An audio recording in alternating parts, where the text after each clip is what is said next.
people getting attracted to each other. अब यहाँ पे people start showing their best self. यहाँ से start, this is the honeymoon stage when it kicks in, कि जब एक ऐसी स्टेज जहाँ पे सब कुछ अच्छा अच्छा है,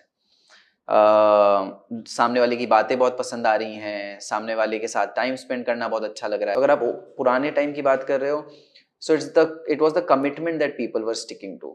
These were the societal norms जिसको बट हमें क्या लगता है कि जो हमारी लैंग्वेज है वो ही सबसे सही लैंग्वेज है. सामने वाले के लिए हम इतना कुछ तो कर रहे हैं, सामने वाले को समझ क्यों नहीं आ रहा है? क्योंकि उसको इसलिए नहीं समझ में आ रहा है क्योंकि हम उनकी भाषा में बात नहीं कर रहे हैं, हम अपनी भाषा में बात कर रहे हैं. And that is the concept of love languages, right? So सबसे पहली अटैचमेंट हम किसके साथ हमारी होती है?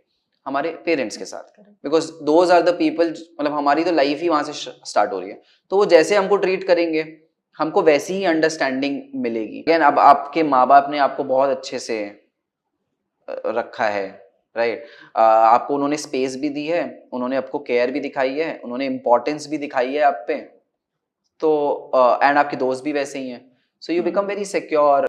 बट काफी सारे रिलेशनशिप्स ऐसे भी होते हैं जिसमें एक्चुअली पेंडुलम की तरह चल रहा होता है रिलेशनशिप, कि एक साइड से एक ने खींचा वहां चले गए, दूसरी साइड से फिर इसने खींचा वहां चले गए. तो व्हाई इज दैट हैपनिंग? अब वो एंशियस हो रहे हैं उस चीज के लिए कि मैं कुछ गलत ना बोल दूं.